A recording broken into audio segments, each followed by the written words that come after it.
প্রতিদিন মিলে যায় থাকে। একজন ভক্ত রাধারানীর দর্শন করার জন্য খুব ব্যস্ত হয়ে গেছে। রাধে, আমি আর পারছি না, আমি নিধবনে রাত্রে গভীর বনের মধ্যে আমি বসে থাকি, তোমরা কখন এই লীলা করতে আসো? কৃষ্ণচন্দ্রের সঙ্গে একসঙ্গে তোমরা সঙ্গীবৃন্দ পরিবেশিত অবস্থায় যখন আসো, তখন আমি একটু তোমার রূপখানা দেখবো। ওই ভক্ত একটু ভাবে দেখিনি যে চিন্ময় রূপ কখনো চন্দ্রকে দেখা যায় না। এখন উনি অনেক কষ্ট করে চুপ করে বসে আছে। এমনি সময় দূর থেকে রাধারানীর অঙ্গ ছটা আসছে। এখন রাধারানীর সম্মুখে আসে নাই, ওই অঙ্গ ছটা আসছে দূর থেকে।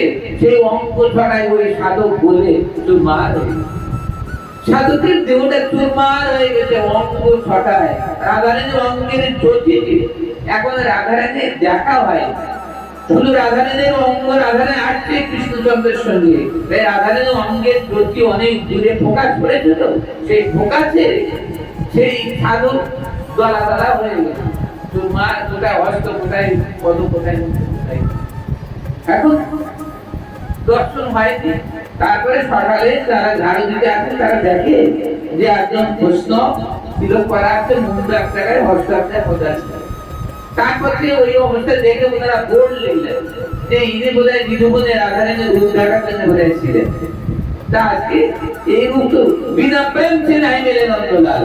প্রেম ছাড়া তাকে লাভ করা যায় না। প্রেম দিয়ে ভজন করতে হয়, বিনা প্রেমে লাভ করা যায় না।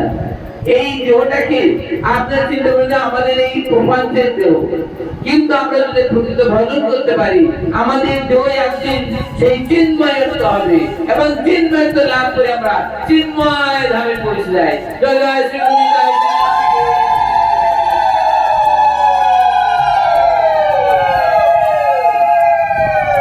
আমাদের নরদেহ, আমার এই দেহটা প্রপঞ্চের দেহ, কিন্তু সাধন করতে করতে করতে করতে একদিন আমরা চিন্ময়ত্ব লাভ করতে পারি এবং চিন্ময় ধামে বসতে দর্শন করতে পারি।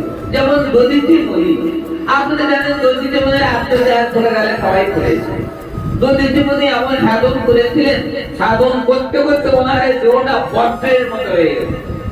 তাই যখন ইন্দ্র যখন অশুদ্ধের সঙ্গে যুদ্ধ করে হেরে যায় বারবার, তখন বলছে তাই তো আমরা অস্ত্র কোথায় পাই? তাই নারায়ণের কাছে গেলেন। নারায়ণ বললেন, এই ইন্দ্র, একটা অস্ত্র আছে। এই দধিচি নামে একজন মহামুনি মহাতপস্যা সাধন করছেন। ওনার অস্থিগুলো সব সাধন করে করে অস্থিগুলো খাঁটি হয়ে গেছে।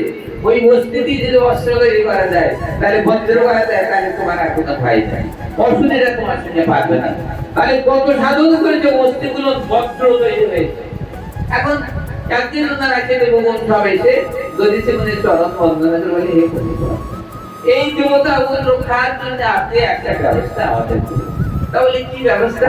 তা বললেন, আপনি যদি দেহ ত্যাগ করেন তাহলে আপনার এই বস্তুগুলো সাধন করলে এমন হয়েছে যে ওই দিয়ে আমরা বজ্র তৈরি করতে পারি, এবং সেই বজ্র নিক্ষেপ করলে জগৎবাসী সব নিশ্চিন্ন হয়ে যায় এবং সমস্ত অশুভ সব নিশ্চিন্ন হয়ে যায়।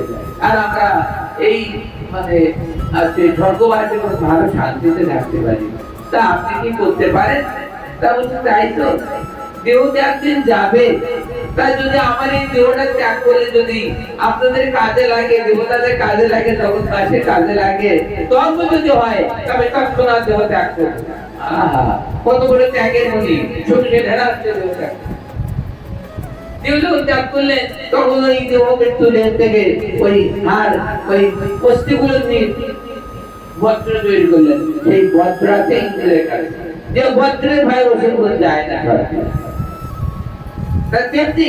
সাধকগণ, যেমন আমি একটা উপমান দিই, যেমন রূপ গোস্বামী এবং জিৎ গোস্বামী এবং সনাতন গোস্বামী, রূপ গোস্বামীর কথা